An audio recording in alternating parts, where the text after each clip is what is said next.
근데 필름 상태가 좋진 않네요. 저기 막 네, 많이 손상될 수밖에 없는 것 같습니다. 근데 잘 보셨죠? 일단 그 유스미 교수님의 그 강연 너무 잘 들었고요. 사실 여성 필름메이커라고 이렇게 타이틀에 붙이긴 했지만 이런 여성 감독들의 영화라는 것을 얘기하는 시간이었던 것 같기도 해요. 네, 그래서 그 여성과 남성을 이렇게 이분법적으로 생각할 수 있는 것 같지는 않고요. 저는 이제 들으면서 버지니아 울프의 그 더 웨이브 파도라는 소설, 뭐 나 혼자만의 방 이런 책이 좀 생각이 났어요. 물론 남자로 치면 막스웰 프루스트도 마찬가지겠지만은 한 순간에 아까 수직적인 그 시간을 말씀을 해주셨는데 한 순간이 사실은 굉장히 무한하고 미세한 많은 것들이 이제 들어있는데 우리가 그거를 그 잘 포착하거나 이게 온전히 느낄 수가 없잖아요. 근데 그런 점에서 그 앤샬로 로버슨을 포함한 굉장히 이런 그 멋진 여성 감독들이 우리가 지나치는 그런 그 시간들과 관련한 이야기들을 들려주는 것 같다는 생각이 들었습니다. 일단 1인칭 시점 에세이 영화 관련된 그런 강연이었던 것만큼 그런 1인칭 뭐 다큐멘터리든 이런 에세이 영화 관련한 이야기들을 조금 헤이든 교수님과 이렇게 좀 나눠봤으면 좋겠습니다. Good. I mean, I think maybe, yeah, just it's on. Speaking briefly about the film that we just saw, I think could be a useful entry point. I mean, Notebook was a film that was over 20 years in the making. Marie Menken started to collect images. As you see, these are very personal moments selected by Marie Menken. This is a very personal categorization of her world, if you will. Not only for the choice of subjects, raindrops, lights, moon, but the way that she films them, the way she captures them. I think most especially the way she animates them. The moon dancing, the lights swirling. And I think it's important to remember that these films were made with a handheld 16mm camera, so not a light camera. So those moments where she's moving the camera incredibly quickly, this is actually a physical act. And this is something else that I think is a characteristic of Menken's films that I think relate to many of the things that Sun Mi Yu was talking about, which has to do with this intimacy of the camera and the body. And like Maya Deren, Marie Menken had this real interest in movement, and she worked with Maya Deren on the film At Land and on Maya Deren's 2 dance films. So there's also a connection there as well. And I think that the clip you showed from Van Robertson's is also great as well, to realize this sort of this panning shot that she does to show her room, but it keeps turning around. It's not a, we could say it's a kind of emotional movement, right, rather than a documentary movement. I think that's something that these filmmakers share, and perhaps that's another way of expanding your ideas about what distinguishes the first person from told by as defined by this group of women filmmakers. Right. I just want to mention maybe just give before you maybe translate 통역하시기 전에 그 말씀하신 것처럼 물론 시적인 1인칭 화자나 자아는 여성한테만 국한된 것은 아니죠. 당연히 그것은 사실은 양성 아니면 누구나 남성 감독들 중에도 시적인 그런 그 모드로 작업을 하시는 분들이 계신데, 제 개인적인 의견으로는 이제 오늘 이야기를 앤 로버트슨 감독님의 영화를 이해하는 데 있어서 이 그룹가는 이 부류의 그런 그 여성 감독들, 뭐 마야 데란이든 메리 맨켄 다른 감독들의 그런 시적인 자아 관념이 유용할 수도 있겠다, 그렇게 생각을 했기 때문에 이제 그렇게 주제를 잡아나간 거죠. 왜냐하면 뭐라 그러지? thread 그런 그 선을 이어나간 거고요. 앤 로버슨 감독 다른 분들도 마찬가지지만 그 방대한 작업이죠. 36시간 5년간의 일기 이를테면 아주 야심적인 작업이고 워홀이나 아니면 스탠 브래킷 못지않게 아주 야심적인 작업이고 그리고 그렇기 때문에 그런 이 작업을 여러 방도에서 여러 각도에서 그리고 연구하고 그리고 공부할 수 있는 거라고 생각합니다. 제가 오늘 말씀드린 건 그냥 그 중에 아주 한 가지를 간략하게 얘기한 거죠. I mean, I agree with you that to limit this just as a to just women filmmakers could be a limitation, and yet I think starting with Maya Deren, I think, and tracing a kind of heritage or lineage to Anne Robertson, I think is significant. I mean, if you go back and you look at the Jean Cocteau's Blood of a Poet, which is perhaps like the tap root of like, and a great influence on Maya Deren, but you look at the difference between that film and the film like At Land, one of the big differences is the insertion and assertion, that is the statement of the self in the film and of Maya Deren herself within that film. Right. And I think that that's a really key and really important expression that I think marks Maya Deren's work as landmark for a kind of feminist first-person cinema, poetic first-person cinema. 그런 생각은 했어요.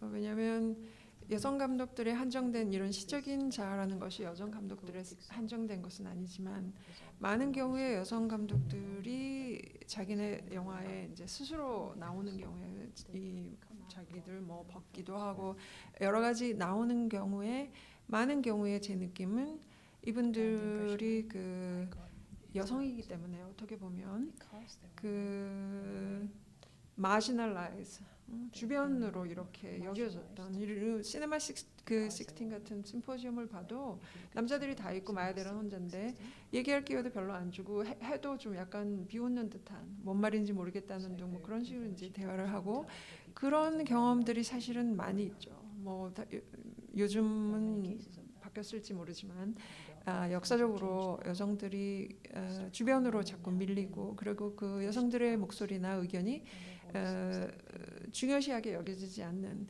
그런 체험들을 많이 했기 때문에 이분들의 작업에서 특히 이제 뭐 마야 데런이나 메리 맨켄 같은 경우는 전후 44년 이렇게 일찍 시작했지만 60년대를 지나면서 70년대 앤 로버트슨, 샬롯 로버트슨이 활동을 할 때는 그것들에 대해서 의식적인 그런 의도들이 많이 있었다고 생각을 합니다.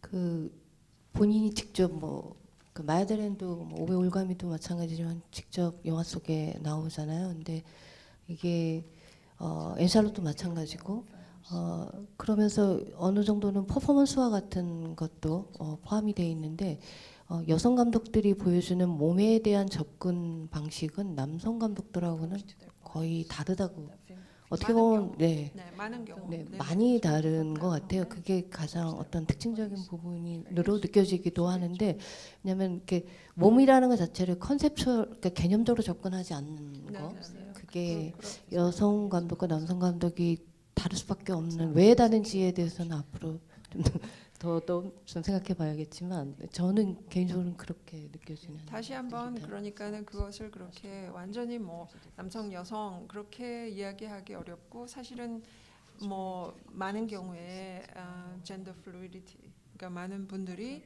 양성일 수도 있고 또 그 여성 뭐 바버 해머 같은 경우에 여성 감독이지만 굉장히 남성적인 그런 경향을 보이는 분들도 있고 뭐 이것들이 굉장히 유동적인 그 제가 말씀드렸을 그 시적인 자아는 유동적인 자아 그것이 이렇게 확정되어 가지고 이것이다 그렇게 이야기하는 것이 아니고 왔다 갔다 하는 근데 그러니까는 그럼에도 불구하고 어떤 그 부류의 여성 감독들의 작품들은 그분들의 나라고 이렇게 아까 헤이든 씨가 말씀하신 것처럼 assertion 자기 자신을 뭔가 이렇게 정말 확인하려고 하는 그리고 그것을 나타내려고 하는 그런 욕구라고나 할까 아니면은 그런 희망들이 많이 있었던 것 같습니다.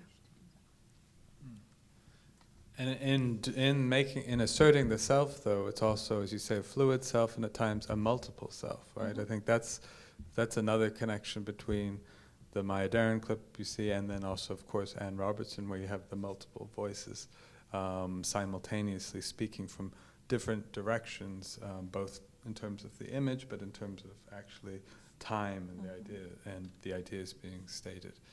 But I think Kim Moon-hee's point about the body, I think, is one to linger on. I think that this idea of defining a different sort of image or idea of the body, of the female body, of the body in motion, I think that's something, that's a concern that's shared by many women filmmakers, including someone like Barbara Hammer. In the case of Anne Robertson, of course, her weight is part of that, and she's challenging, I think, conceptions about what is corporeal beauty, right? What is the female body? In the same way, I think, not in the same way, but I think that we can compare that also to Maya Deren and the body in motion, right? The choreography of the body. And in fact, there are many moments in Robertson's films where they're dance-like performances because of the stop motion.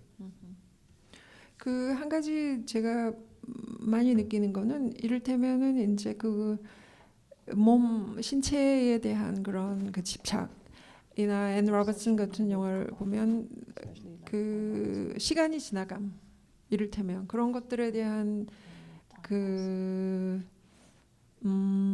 거의 견딜 수 없을 정도의 그 슬픔이라고 할까요? 그 우리가 결국은 그 이제 죽음, 이 자연으로 해서 아까 말씀드린 것처럼 시간이 지나가면 우리는 살았고 그리고 죽을 건, 그래서 그 시간이 지나가면서 일어나는 모든 일들, 이를테면 에밀리가 죽었다, 에밀리의 죽음이라든지 그 조카, 아니면은 뭐 남자가 떠났다, 뭐 펌킨이 자기 호박이 다 썩어간다, 뭐 내 몸이 나는 늙어가고 그리고 내 예전의 그 아름다움을 잃어간다, 그런 것들에 대한 그 어떻게 보면 너무나 그것들을 그 강하게 심하게 느꼈던 그런 사람이었던 것 같아요. 그런 작가였고, 그런 면에서 이런 그 여성 감독들 뭐 캐롤린 슈니만이며 그렇게 그 자신의 신체를 가지고 그 퍼포먼스 카메라 앞에서 이렇게 나왔던 그런 많은 감독들이 많은 부분은 저는 그런 것도 굉장히 많다고 생각을 해요. 그런 것들에 대한 그런 아주 거의 그 참을 수 없을 정도는, 하나 더 제가 얘기하려고 하다가 뺐던 건 시간 때문에 그 영화적으로 이를테면 액세스, 시네마틱 액세스라는 그 크리스틴 톰슨이라는 사람이 이야기를 했는데, 그거는 그 영화에서 그 영화 자체 장르에 포함되지 않는 뭔가 넘어나는, 이렇게 이게 다 이 그릇에 못 들어가고 다 못 들어가고 이렇게 넘쳐나는 것들, 그런 것들에 대해서 이야기를 했는데, 저는 그 컨셉, 그런 개념도 앤 로버슨의 작품을 이해하는데 굉장히 도움이 될 수 있다고 생각을 해요.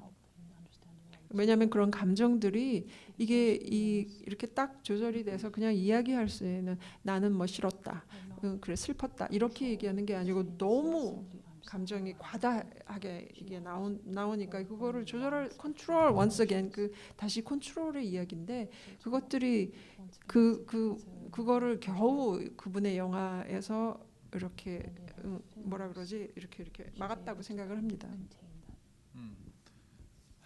I mean, this idea of excess or the overwhelming, I think, that's I think one way to understand the 5-year diary project. It's something that can't be contained. I mean, even the very title itself, the 5-year diary, doesn't contain this film that continues for 17 years. 17년 일기. Yeah.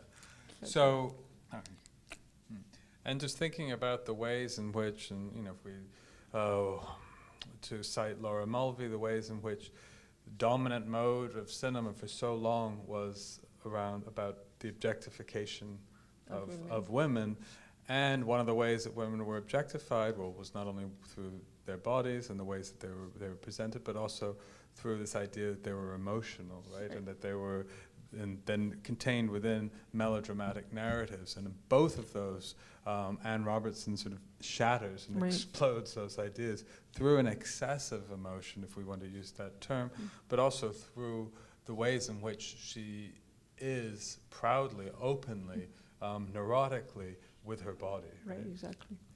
I mean, I think about Agnes Varda's term for her cinema. She uses the term not motion picture, but emotion picture. And I think that the role of emotion, I think, is one to consider here. And I think again about Notebook, the way in which there's almost a musical quality, and begins with the quiet rain, and then it goes to the city. There's something musical, but there's also something about, I think, emotive in those images and in the ways in which it is collected as images that she cares about, right? Images that are special or personal to her.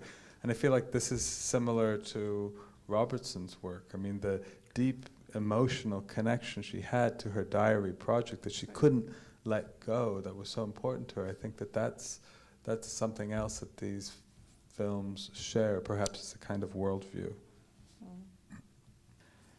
그 한 가지 제가 거기에 대해서 덧붙이고 싶은 거는 그 제가 제 발제 중에서 얘기했던 것처럼 이 이모셔널 woman, 그 hysterical woman, 여자가 감정에 너무 그냥 풍부해가지고는 막 이제 제어를 잘 못하는 여자, 그런 그 이미지들이 사실은 어떻게 보면 그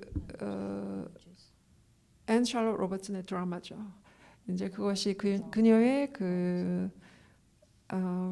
정신병이라든지 그런 그 정서적인 문제들, 정서장애들이 그녀의 드라마고, 그런 면에서는 어떻게 보면 앤 샬롯 그 로버츠의 시적인 자아와 그녀의 그 극적인 자아 간의 갈등, 이 영화가 앤 샬롯 로버츠는 많은 부분 저는 그 보면은 굉장히 빨려 들어간다고 어제 말씀을 하셨는데 진짜 그래요. 계속 보게 되죠. 어떤 경우에는 정말 It's crazy 막 이렇게 얘기하면서도 계속 보게 되는 거예요. 근데 그런 것들이 이 앤 샬롯 로버슨이 그 영화 감독으로서 그것이 그분의 그런 어떻게 보면은 천재성이라고나 할까요? 그렇게 생각을 합니다. 왜냐하면 그런 거를 소재로 해서 그러면서 그것을 가지고 섞어서 계속해서 그것을 이제 그렇게 편집을 하네. 그 드라마와 그 미쳐가는 것 같은 여자, 뭐 막 카메라도 난리법석이고 막 그래 정신없는 것 같은데 그 과정에서 이 시적인 자아가 그것들을 조절을 해나가는 거라고 생각을 해요. And I think one of the ways that she's able to harness or to give voice to, not harness, but to give voice to, her unique vision and experience as a sufferer of this mental illness was also was through her art and through this talent for beauty. I mean, her eye for beauty is so real, and there's such power there. And I think that's one of the things that gives her cinema such a charge, such a force. And it wasn't, again, it's the way the images move, I think, the way she animates them to again, think back to Mary Menken. I think that's what makes them quite unique. But I think also the ways in which she directly addresses you, the viewer, I think is important too. It's a cinema that asks something of us, the viewer. It doesn't just, we can't just watch it. That uncomfort that we feel at times of her going on a little too long or a lot too long, that the power of the emotions is hitting us with real force. Those are things that don't allow us just to watch the films. We have to actively engage them. 네, 저는 앤 샬롯 로버슨 영화를 보면서 이게 자기 과시나 또는 자기 관찰도 아니고 어떻게 보면 카메라가 자기 고독과 절망을 극복할 수 있게끔 하나의 용기를 줬던 것 같기도 하고, 그래서 굉장히 어떤 영화 자체가 도전으로 느껴지는 것 같아요. 또 너무나 담대한 도전, 그러니까 자기의 굉장히 치부를 그대로 있는 데 드러낼 수 있는 것 자체도 용기인 것 같고, 그래서 놀라운 그런 영화였던 것 같습니다. 일단 영화를 보신 분들 많으실 것 같은데 시간이 많지는 않지만 질문하시고 싶으신 분들. 네.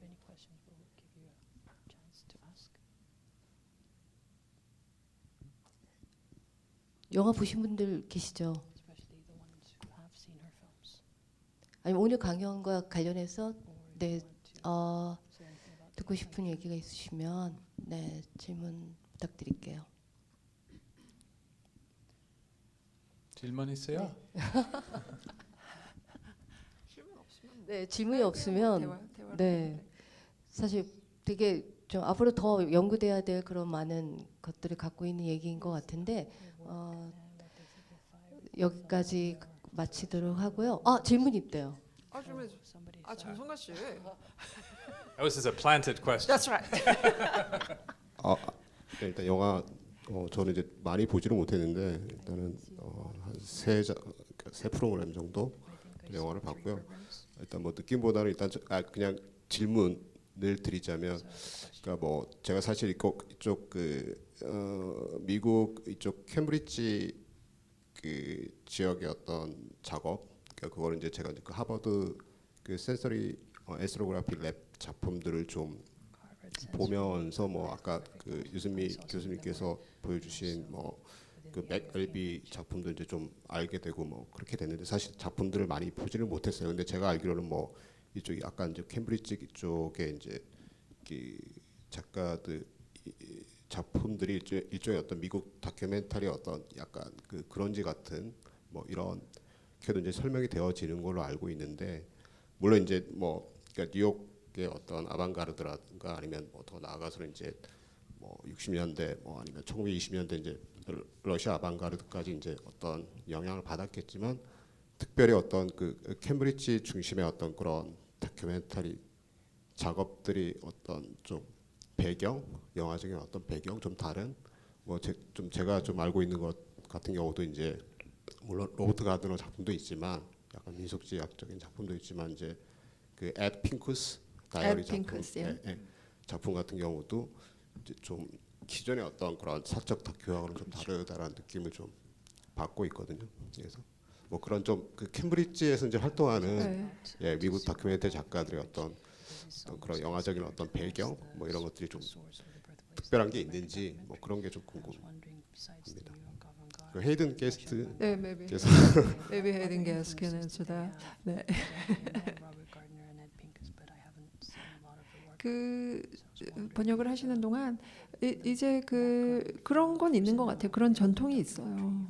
캠브리지 거기에서 왜냐하면 MIT의 그 앳 핑커스나 리카기나 아니면은 로스 맥클루이부터 시작을 해서 그 뭐 프레드릭 와이즈만도 거기 살고 예전부터 그런 어떤 다큐멘터리 그리고 퍼스널 시네마를 하는 사람들이 거기 조그만 동네지만, 그리고 이제 뭐 지금은 하버드의 그 말씀하신 센소리 에스노그래피라든지 그런 데서 또 계속해서 그 전통들이 이어나가고, 어떻게 보면 거기하고 MIT하고 이제 메스아트는 좀 더 그 실험적인 이제까지는 그런 그 영화들을 하는 사람들이 있었지만, 교류가 그런 것들이 아무래도 제가 그 로스 맥클류를 선택을 한 것도 그런 면에서 보면 그 교류가 있는 것 같아요. 아무래도 같은 동네고 뭐 영화가 보여지면 서로 이렇게 가서 보기도 하고 뭐 그런 것들이 자연스럽게 일어나는 그런 분위기라고 생각을 합니다.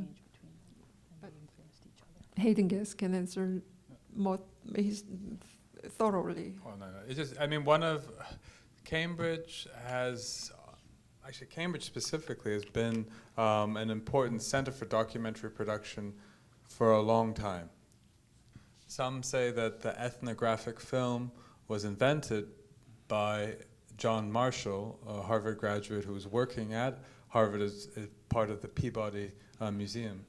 And it was John Marshall and who was Robert Gardner's mentor, and then Robert Gardner, who was Lucian Taylor's mentor of sensory ethnology. So we can trace a kind of, there's a kind of lineage there as well, but then there's also a lot going on. You mentioned Frederick Wiseman, who's also in Cambridge. Errol Morris, the filmmaker, documentary filmmaker, is also located there. And Cambridge was a center for independent documentary production as well, especially starting in the 50s and 60s. And the public television station WGBH was an important source of funding and support for documentary filmmaking, and sometimes quite radical experimental documentary filmmaking. I should mention that Park Nam-jun actually made films for WGBH. Really just extraordinary, what do you call it, meta television documentaries. I point to figures like Jean Rouch, who came regularly to teach. He taught Harvard summer schools for many years, a kind of free-form documentary workshop that was a great inspiration for a lot of young filmmakers. And at the same time, there's been, I think, an intersection between experimental or avant-garde films and documentary as well. They were both, I think, side by side in really, how to say, productive ways in Cambridge, especially during the periods of like the 50s, I think, through the 70s. And so you had filmmakers like Bruce Conner working actively in Cambridge, actually, premiering films at Harvard, especially his work about John F. Kennedy. And at the same time, you have people like Ed Pincus, working on his own diary film at the same time. So there's, I think, this confluence there and a kind of cross-pollination between the avant-garde cinema, filmmaking, and documentary that's quite rich.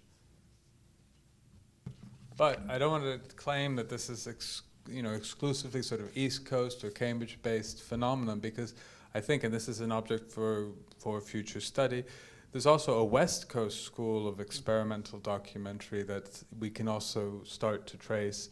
And you look at, and this is maybe more sort of late 60s, 70s, but looking at people like Jean-Pierre Gorin or Les Blanc, there's a kind of, and James Benning, and there's a whole other school that takes a very, very different approach to structure, to voice, and to subject even, and to camera position, that I think is an interesting distinction there. But again, it's based, and I think inspired by a cross-pollination between the avant-garde and between traditional modes of documentary filmmaking.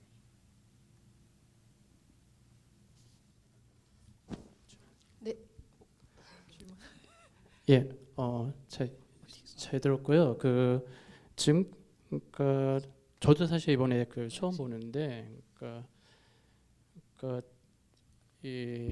뭐 주로 나온 얘기 중에 하나가 그런 이제 어떤 다이어리 필름과 이제 어떤 자기 고백적인 혹은 에세이적인 영화, 실험 영화, 다큐멘터리 어떤 상호작용에 대한 그런 전통인데, 사실 앤 샤를 로버트슨이 또 영향을 많이 받고, 또 이제 비교되는 사실 감독들이 뭐 남성, 주로 이제 남성 감독들이겠지만, 사실 구분되는 지점 중에 하나가 이제 어떤 어떤 독백의, 그러니까 내적 독백의 이제 과잉과 어떤 다성성인 것 같은데, 사실 그 점은 이제 다른 이제 뭐 메카스라든지 이제 맥커리든가도 구분이 되고, 또한 사실 마리 맨킨과도 사실 구분이 되는 그런 지점이라고 생각하는데, 그 점을 좀 이제 파고들기 위해서는 이제 로버슨이 이제 죽기 전에 이제 하버드 필름 아카이브에 이제 필름뿐만 아니라 라이팅을 이제 기증한 것으로 알고 있는데, 라이팅과의 어떤 연관성 좀 이제 앞으로의 연구에서 좀 중요하지 않을까라는 좀 생각을 했어요. 어떻게 보면 여성적 글쓰기로서 어떤 이제 어떤 1인칭 이제 영화 만들기 가능성과 어떤 특정성의 차원에서요. 또 사실 이제 지금 최근에 이제 또 에세이 영화 관련 연구들이 사실 되게 우르르 많이 나왔는데, 사실 물론 다이어리 필름까지 포함돼서 스칸 맥도날드의 사실 연구나 이제 인터뷰 빼고는 사실 현재 최근에 나온 연구들에서 앤 로브슨 다뤄지지 않고 있기 때문에 좀 그런 점들이 필요할 것 같은데, 혹시 저 헤이든 선생님께서 아카이브를 하실 때 말하자면 이제 컬렉션을 이제 가신 라이팅들이 어떤 것들이 이렇게 있는지 좀 간략하게 좀 소개를 해주시면 좀 도움이 될 것 같습니다. 예를 들어 일기인지 혹은 이제 뭐 시가 포함되어 있는지 혹은 어떤 어떤 프로덕션 노트인지 어떤 종류의 라이팅들이 포함되어 있는지. 예. Well, thank you for your comments and for your interest. There has been very little writing about Anne Charlotte Robertson's work. Yes, I was about to talk about that. Yeah. And that's largely because the films were remained very difficult to see for a long time. Now, there's been no work done on her papers, on her writings, because those are only just been made available. And there's quite an extraordinary collection. So the papers include voluminous diaries. She wrote diaries since she was a child, and so we have papers dating back to her childhood.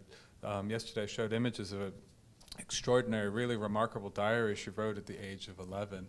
She was a very gifted writer, and there also, I think something important to know is that there are scripts for the 5-year diaries. So those studio recordings that she made, on the right channel you hear that clearer voice, those are scripted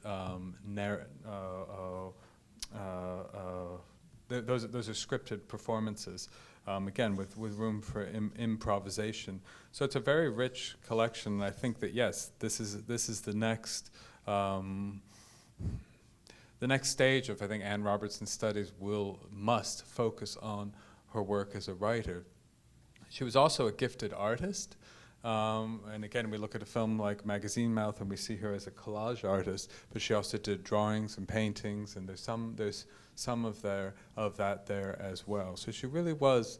She described the 5-year diary as a multimedia project because it incorporated a live performance, because it incorporated music, because it incorporated in 3 of the marathon sessions a kind of installation where she recreated a room from her childhood. And I think that that's how she needs to be understood. We need to look at all these different dimensions of her artistic production. And then eventually I'd like to actually have a book published that will include selections of her writings as well as critical essays. So that's a project somewhere on the... But if anybody's interested in studying Anne Robertson's papers, we're a division of the Harvard College Library, which is open to scholars from around the world, and so you're more than welcome to come and to do some research. 네, 오늘 너무 좋은 얘기 많이 들었고 또 좋은 질문 해주신 또 관객 여러분들 다 감사드립니다. 오늘 강연해주신 유수미 교수님 박수 부탁드릴게요. 헤이든 게스트 교수님도 위원장 선생님 감사합니다. 감사합니다.